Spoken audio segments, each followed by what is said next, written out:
Zach, thank you for joining us. No problem. Thank you for having me.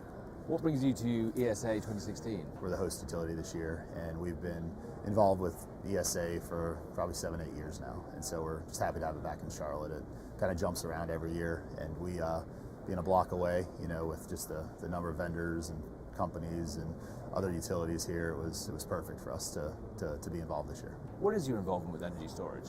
Right, so at Duke, we really got involved in energy storage about 7 or 8 years ago. We were one of the first utilities to really go out and put pilots on the grid. So we've got, over the past 6-7 years, we've done 10 actual storage projects, and so they span, we've got a big battery in Texas doing frequency regulation for wind. We've got 7-8 pilots in the Carolinas and up in Indiana, just looking at what batteries can do on the grid, what algorithms are needed, what functions can they perform. And we've also got a project down in Florida as well, and a couple up in Ohio on the commercial side of our business. So we've been doing it for a while, and a lot of it's just how do we unlock a lot of the values that storage has to offer. You also are working in R&D. Tell us a little bit about that. Right. Yeah, so my previous role worked in the R&D side of our business. So we had a group called the Emerging Technology Organization.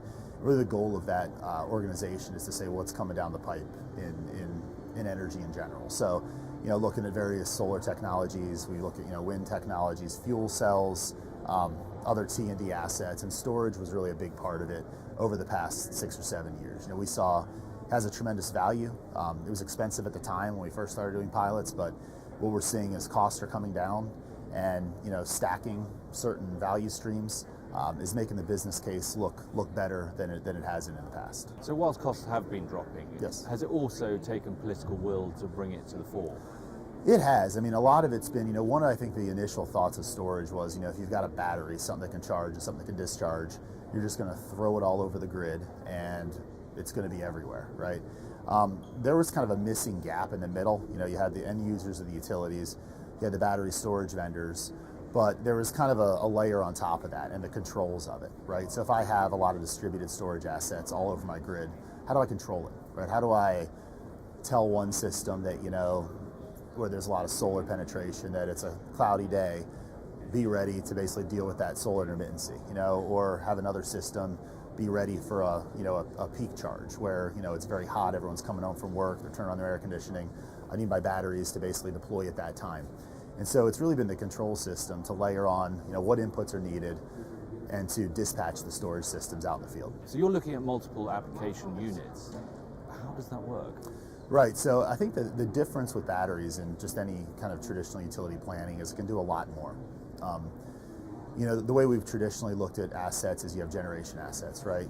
Gas turbines, nuclear plants, coal plants, and they're there just to put electrons on the grid. And then you've got our transmission and distribution group that's looking at, how do I distribute those electrons, out to the end users.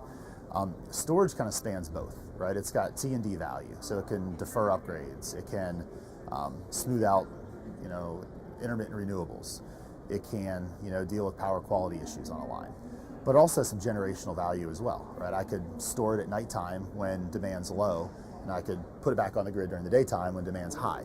So it's really layering and using single assets to do 2, 3, 4 of these functions, which really unlocks a lot of the value that storage has. What's most exciting you about this area?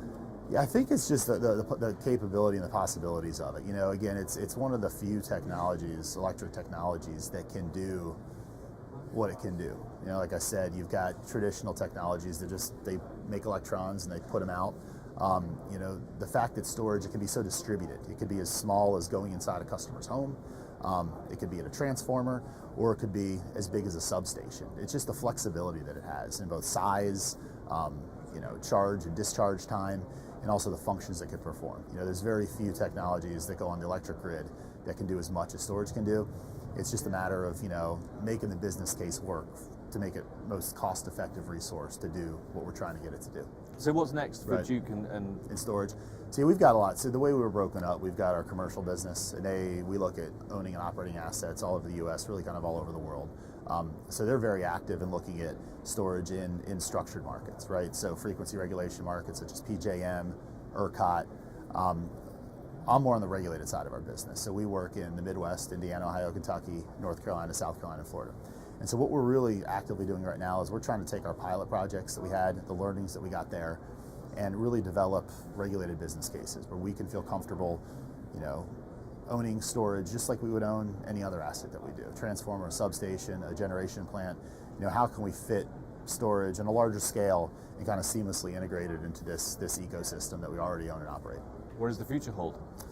Future is just right there. I mean, I think you're going to see technology improve continuously. Lithium ion is obviously probably the most cost-effective battery right now, but there's a lot of R&D. You hear about flow batteries, you hear about metal air batteries that could become lower cost, more energy dense, and just provide a lot more flexibility. Like I said, that's the key. Is you can get anywhere from inside the home to large grid scale storage assets, and so technology continues to improve, controls continue to improve.